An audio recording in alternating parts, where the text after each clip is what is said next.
So I would start by saying I'm not a spokesperson for the DOGE, so I'm not going to represent. I just want to know what you think. I'm just going to give you my views. Elon Musk and Vivek are both very capable of speaking for themselves. Let them speak for DOGE. So.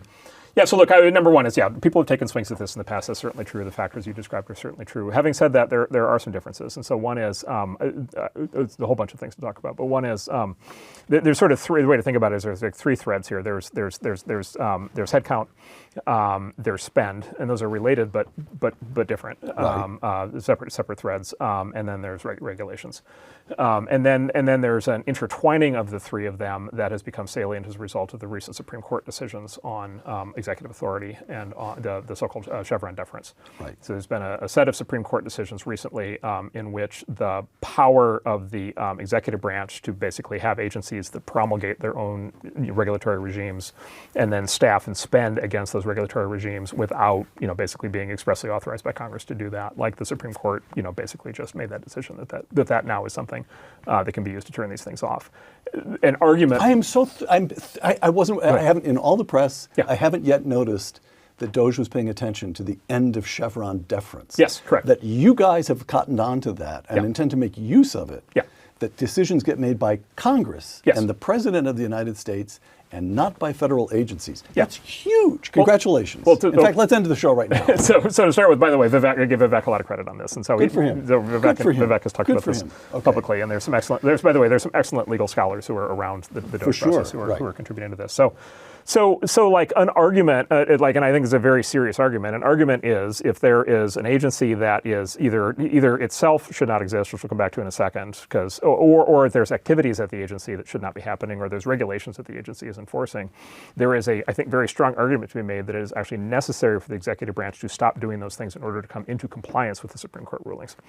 Oh, excellent. Right. Oh, excellent. Which is the opposite. Oh, excellent. Which is the opposite valence of what everybody assumes. Right? Which is you're making some radical corrective change. It's like, no, we're doing what we're literally required to do. You just flipped the burden of evidence. You flipped burden of proof. Burden of proof, exactly. Right. And of course, the Chevron, these Supreme Court decisions have had no effect like that up until now. But that's of course because this last administration has had no desire at all. Right. They wanted a new Supreme Court. Yeah, exactly. But this administration has the opportunity to do this differently. Pop quiz, Peter. How many federal agencies are there? Too many? Yes. 127 is some figure I read someplace. No, it's at least, it's like in the range of like 450 to 500. Are you serious? There is a claim going around. There are now 15 cabinet departments. I looked that up after seeing this. Well, we have this new innovation, I don't know when it came out, in the last decades, so the concept of an independent agency. Oh, yes.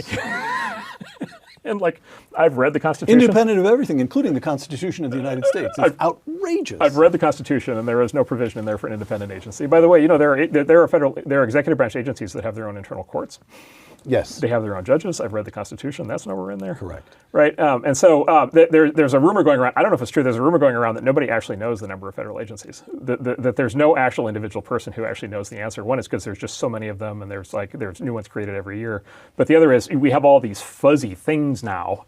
The CFPB is like the canonical example right now. We have these sort of CFPB is the Consumer Finance Protection Board, established by Senator Elizabeth Warren. It's sort of considered Warren's agency. Yeah, exactly. Okay. And it is nominal. I don't know the exact legal terminology, but it's nominally an independent agency under the supervision of the Federal Reserve. Right. She wrote the legislation specifically so that no president of the United States could fire the director of the whatever it's called, CFPB. Which is unconstitutional on the face of it. On the face of it, unambiguously. It's still a unit of that. I don't know if that happened. I don't know the exact state of that, but it's a unit of the Federal Reserve. The constitutionality of the Federal Reserve has always been a very interesting question. Correct. The ability for the president. You're good. I'm really okay. These are interesting. And I'm not saying these are easy answers, but these are important questions. Oh, no. Right.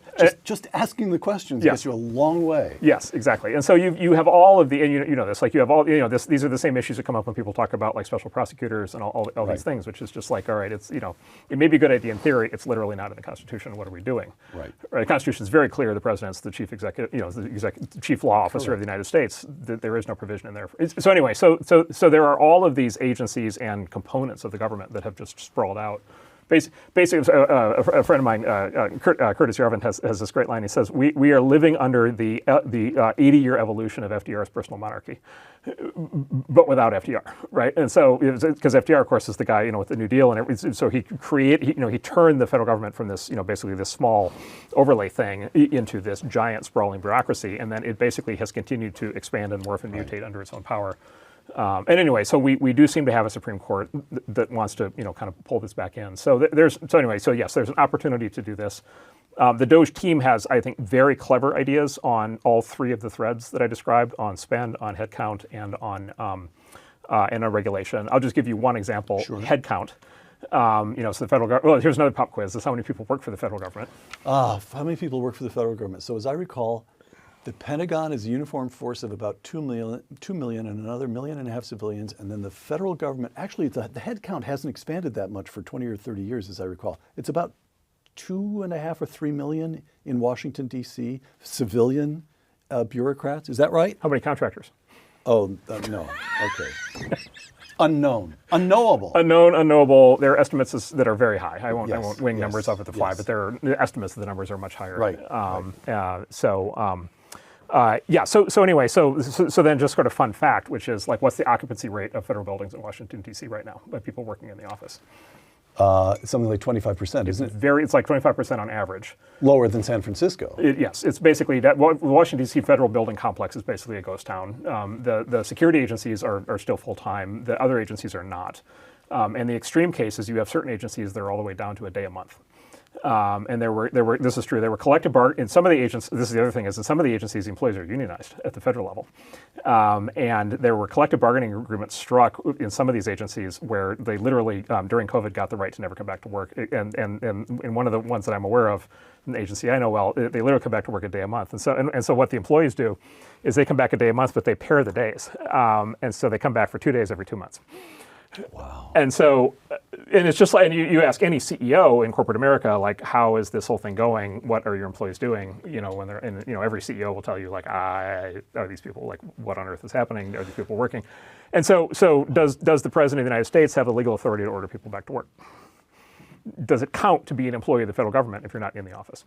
Okay, and so there's all of this is just beautiful. There's a ton of threads like that they're going to plan to. All this is beautiful, really, truly beautiful. However. Yeah. DOGE is an advisory commission. True. I believe this is the way the president has set it up, as an advisory commission. It has its sunset date. Yes. It ends on it goes out of business on July 4th, 2026. That's right. I'm very happy. I like sunsetting anything to do with the federal government. Yeah. But where do you and Elon and Vivek get the authority to make anybody do anything, including Congress to pass enabling legislation, including the president to write executive orders? Right. Or, given what little background I have in Washington, what I immediately, before you can get John Thune, the majority leader in the Senate, to introduce legislation, he'll have political people looking at all the political ramifications, and there's going to be some senators say, "Oh, I don't know, that you stepped on the toes of my constituent here," and the politics is going to start at you guys. Right. So I'll give you one more. How do you get stuff actually done? Can I give you one more first, and I'll answer the question? So I forget the exact term, but there's a legal term. So the Constitution authorizes, it says Congress authorizes money for the executive branch to spend. There's I forget what rescission, is it called the rescission? There's a legal term that basically means that the executive branch is also not allowed to spend less than Congress appropriates. True. Which is what I have a recommendation, which is that you look at the 1974 legislation that removed from Richard Nixon, or it removed because of Richard Nixon, the ability of the president, which at that point had been traditionally accepted, to impound funds. That's right, impoundment. We want more impoundment. We want to get back to impoundment, correct? Right, impoundment, yes, impoundment. I forget which way it goes, but impoundment is the concept that the president legally is required to spend the money that's appropriated. The president is not allowed to save money. Right. The president is not allowed to spend less money than Congress has appropriated. Once again, if you read the Constitution, it doesn't say that. Right. This has been an issue of significant constitutional debate over the last 40 years, literally since that happened. And there have been, Wikipedia's big, there's lots of arguments back and forth on this. Right. I don't know if this is the kind of thing that the Supreme Court would look at. might be a good idea, right? So, but the president of the United States, I mean, you don't have to be a genius in political science to construct the argument, which is that there's only one man or woman, one person who faces the entire country in an election, and therefore can be said to represent a national, as opposed to all these little parochial interests, a national interest in an overall ceiling on the federal budget, and that is the president of the United States. Correct? Yeah. So that's the answer. Okay. So that's the answer, and the answer. And by the way, to be clear, I'm not DOGE. I'm an unpaid intern. Yes. But we're having fun, Mark. And let's the details. Vivek and Elon are running it, and then it itself is not getting set up as a permanent agency. You're exactly. It doesn't have the authority to execute on everything we're talking about. Okay. But the White House does, the executive branch does, and the president does, and so it will be as it should be. It will be a decision of the president on what he wants to do with these recommendations. The people being staffed into the positions. So the new head of OMB is very, has talked publicly about being very aligned with this. The new head of OPM is actually a partner of ours is going in there. He's very aligned with this. And so the executive branch will have the execution capability to be able to do this, but it's at the president's deference, and we'll see what happens. But from what you have seen on your many visits to Mar-a-Lago, this has the personal interest and support of the president-elect of the United States. Yeah, he said so repeatedly. He was asked the other day, and he always gets asked, like, do you still support Elon? And he's at least so far 100% of the time, he's fully supportive. And so he's greenlit this. I mean, look, Elon has been living at Mar-a-Lago, right? They're doing this. And so look, I've full deference to the president. He'll do what he wants. This is there. Let me give you one more thing on this, though, and this goes to what's happening more broadly in the environment. And this is one of the reasons why you have all this panic now about the decensorship of the internet. Is that you'll recall? So I'm sure the Grace Commission tried to explain to the public what was happening with federal spending. I know Al Gore tried to. He went on Letterman and tried to articulate it. Ross Perot at one point was trying to do it with the flip charts and all these things. But we had a Senator Proxmire out of Wisconsin for a long time. Of course. Had the Golden Fleece Award. Yes, he would come out every year with like the crazy spending things. But it was always like when Proxmire used to do it, it was always like, it's just like 2 minutes once a year on NBC News. Of course, what does Elon have and what does Vivek have and what do the rest of us have now is we now have the ability to actually ventilate this information in public. Right, we have the ability to actually show and demonstrate this and actually expose this to the public view on both sides. Number one, here's all the stupid stuff. Like, here's all the stuff that clearly just like you're being taken for a ride on, right? And then the other side is, by the way, with corresponding cuts, here's the money that's being saved that's going back, into the taxpayer pocket. And so there's PR is it's beyond PR. It's not PR anymore because PR kind of implies you're going through the press. Those days are over. This is going to be direct interaction with the public. And Mark, we've just been through a decade now in which we were told again and again and again that Donald John Trump represents a danger to democracy. Yes. You are describing a renewal of democracy. Yes, 100%, clearly. All right. 100%. Okay, I just wanted to check. Yes. Yes, and this will be the key. I just as an observer, I say this will ultimately be the key. The key ultimately is going to be the direct relationship of the president with the people. Like that is ultimately going to be the key. And if the people are on board with the president, if the people are on board with the president has tremendous power.